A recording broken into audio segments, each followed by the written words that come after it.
રાજકોટના મેડમ ગયો જેટલી મોજ નો કરી એથી જાજો તમારો ભાઈ હેરાન થઈ ગયો। આજે જવાનું હતું રાજકોટના મેડમ અને બ્લેક રાણીને કાઢીને નીકળી ગયા રાજકોટ તરફ। હજી રાજકોટ નથી પહોંચ્યા એ પહેલા તો વરસાદ ચાલુ થઈ ગયો। ફાઇનલી મિત્રો પહોંચી ગયા રાજકોટ ને આવી ગયા રિલાયન્સ મોલમાં। અચ્છા પેટનો ખાડો પૂરવા માટે મગાઈ લીધી ચિપ્સ ને થમ્સ અપ। એકચ્યુઅલી પ્રિન્સભાઈ ને વધારે ભૂખ લાગી છે પછી મગાઈ લીધા છોલે ભટુરે। પ્રિન્સભાઈ બોલાવી દીધી બાકા ચીકી। ફાઇનલી આવી ગયા શીતલ પાર્કના મેડમ લઈ લીધી 100 રૂપિયાની ટિકિટ। ફાઇનલી મિત્રો ટિકિટ દઈને લઈ લીધી તમારા ભાઈ એન્ટ્રી અંદરનો નજારો હતો કઈક આવો। હાલો બધા મિત્રો કમેન્ટ કરો તો આ લોકેશને કેટલા લોકોએ ફોટા પાડ્યા હતા। ટિકિટના પૈસા વસૂલ થાય કે ન થાય પણ લોકો ફોટા પાડીને જ વસૂલ કરી નાખશે। નાના છોકરાને મજા એટલે પક્ષીઓને પણ રાખેલા હતા। કબૂતર જોઈને અમારા પ્રિન્સભાઈ મોજમાં આવી ગયા। દૂરથી તમને સસલા દેખાય છે પણ આ છે ઉંદરડા। હવે આ લાંબી ડોકવાળા પક્ષીનું નામ શું છે કમેન્ટ કરજો। આ કુલર મારી માટે જ રાખ્યું લાગે છે। જલપરીની ફ્રેમ જોઈને એમ ન સમજતા કે જલપરી મેળામાં હે।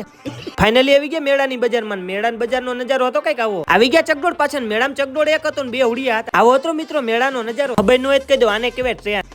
આવો હતો રાત્રિના મેળાનો નજારો। કમેન્ટ કરો તો કેટલા લોકો આ ચકડોળમાં બેઠા હતા। આ હતી નાના છોકરાની રાઈડ આને કહેવાય બોટ રાઇડિંગ। નાના હતા ત્યારે આ બેલુંગમાં કેટલા લોકો બેઠા। આ હતી સ્પાઈડરમેન રાઈડ। એ બધું તો ઠીક છે પણ મેળામાં ભવિષ્ય જોવરાઈ નાખજો ખાલી 10 માં। ફાઇનલી મિત્રો મેળો કરી લીધો ને આજની રાત હવે રોકાવાનું છે રાજકોટની અંદર। હવે બીજું બધું આવશે પાર્ટ 2 માં। પાર્ટ 2 જોવા માટે ફોલો કરી લ્યો।